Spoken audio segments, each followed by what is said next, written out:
Uma das artistas que mais tem ganhado notoriedade ultimamente e tem virado a esquerda brasileira de cabeça para baixo, fez uma denúncia gravíssima de crimes eleitorais praticados pela chapa de Lula e Alckmin em 2022, o que deveria, por lei, levar à cassação do mandato do atual presidente da República e à sua inelegibilidade. No vídeo de hoje eu vou mostrar para você essas denúncias, mas antes preciso falar sobre o que aconteceu na Globo News ontem no fim da tarde, minutos depois de ter ido ao ar o vídeo aqui no canal que falava justamente sobre esse mesmo assunto.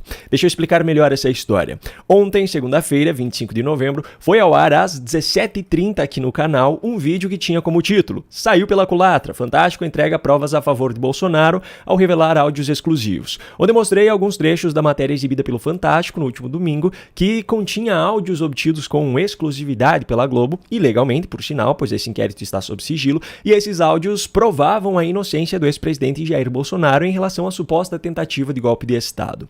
Pois bem, esse vídeo foi ao ar às 17h30. Apenas 55 minutos depois, exatamente às 18h25, Natuza Neri admitia ao vivo em um programa da Globo News que os áudios, de fato, como eu havia falado no vídeo, entregavam a inocência do ex-presidente. Obviamente, por ser uma militante de esquerda, Natuza não falou com essas palavras. Ela disse que Bolsonaro amarelou. Natuza, por que não foi adiante tudo isso? Em bom português, e eu ouvi essa expressão de um investigador, porque Bolsonaro tentou e amarelou. Essa é a versão desse investigador. E os áudios meio que sugerem isso mesmo. O que talvez Natuza não tenha percebido é que ela acabou entregando mais uma ilegalidade cometida no processo, que foi o fato de um investigador ter passado para ela informações do inquérito que está sob sigilo, ou pelo menos estava sob sigilo no momento em que as informações foram entregues aos jornalistas, porque nessa terça-feira o ministro Alexandre de Moraes derrubou o sigilo sobre o relatório da Polícia Federal, mas no momento em que as informações foram repassadas e os áudios foram repassados, ainda estava tudo sob sigilo. Só que tudo isso, obviamente, não dará em nada, assim como já não foi aberta investigação sobre nenhuma das ilegalidades cometidas por Moraes e seus auxiliares no STF e no TSE, que foram reveladas pelas conversas vazadas há alguns meses. Enfim, eu vou soltar aqui o restante do comentário da Natuza Neri, que, com outras palavras, acaba admitindo que as provas obtidas pela Globo provam a inocência do ex-presidente Bolsonaro nesse inquérito. No fatídico dia da campana, perto da residência do Alexandre de Moraes, houve um comando para que se desmobilizasse aquela missão, se abortasse. Aborta. Esse foi o comando, e também teve um outro cancela o jogo.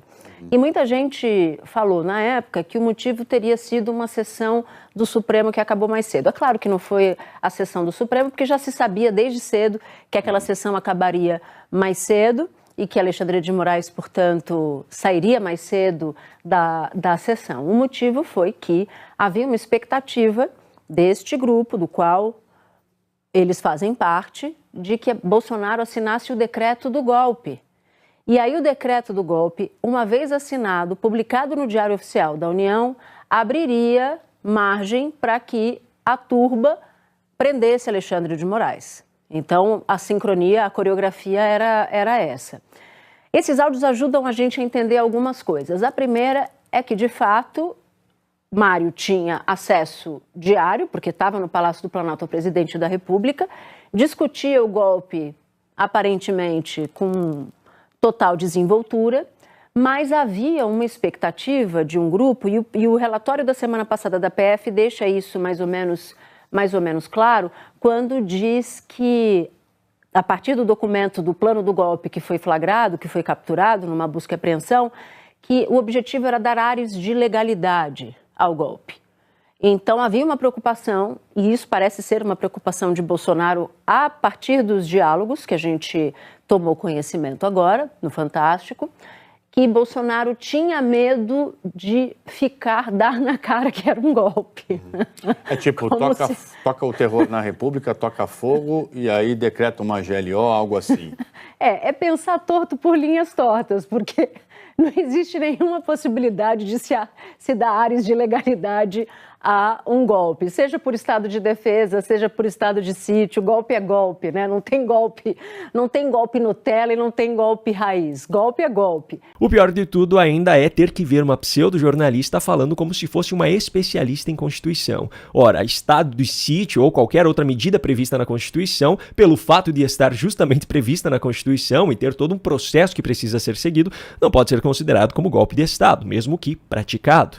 O golpe, nesses casos específicos, não passa de mais uma narrativa criada pela esquerda brasileira, assim como o impeachment de Dilma Rousseff, é chamado até hoje por eles, inclusive pelo próprio Lula, de golpe. Portanto, quanto mais Natuza fala sobre esse inquérito e traz suas informações exclusivas, mais ela entrega a inocência de quem eles estão tentando incriminar e mais ela entrega as ilegalidades que eles mesmos estão cometendo. Só que tudo isso que eu estou falando é com base na legislação brasileira. O que vai acontecer na prática já é outra história, pois os ministros do Supremo Tribunal Federal, que deveriam zelar pela Constituição, são os que mais estão a rasgando. Por falar em ilegalidades, vamos ao assunto que eu prometi lá no início do vídeo. Gravíssimas denúncias foram feitas em um podcast que foi ao ar na noite dessa segunda e que, de acordo com a legislação brasileira, deveriam levar à cassação do mandato de Lula e à sua inelegibilidade. Quem fez essas denúncias foi Jojo Todinho, a cantora que recentemente revelou que é de direita e, a partir de então, passou a ser fortemente atacada e boicotada pela esquerda.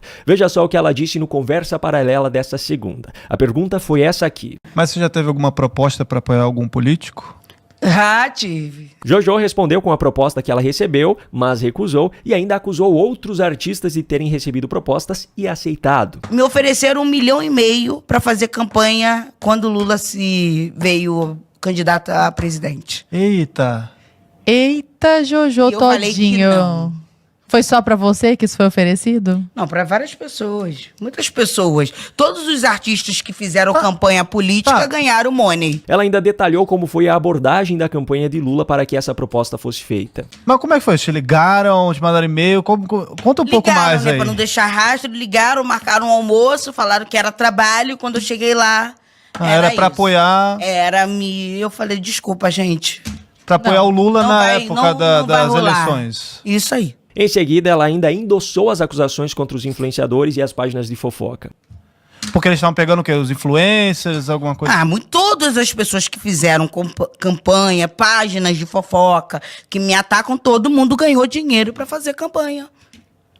Não era um movimento... E eu não aceitei. É claro que se tratam de denúncias que precisam ser investigadas para saber se são verídicas. Mas se forem verdadeiras, as práticas reveladas por ela configuram crimes eleitorais cometidos pela chapa Lula e Alckmin. Primeiro, que pagar influenciadores para fazer campanha era proibido pelo próprio TSE. Segundo, isso não foi declarado na prestação de contas da campanha, até porque, como é ilegal, nem teria como declarar. Então isso configura ainda a prática de Caixa 2, que é crime. Terceiro, o próprio TSE decidiu em março de 2022 confirmar a inelegibilidade de Miguel Correia da Silva Júnior, candidato ao Senado em 2018, pelas práticas de abuso de poder econômico e captação ilícita de recursos, porque ele fez exatamente a mesma coisa. Pagou influenciadores digitais para alavancar a sua campanha. Então, se verdadeiras, as práticas denunciadas pela cantora estão previstas na legislação como crimes eleitorais e ainda há precedentes de condenações do próprio TSE em relação a exatamente o mesmo tipo de prática. Diante das falas de Jojo Todinho, o deputado Gustavo Gayer informou que entrou com uma denúncia de crime de Caixa 2 contra a campanha de Lula.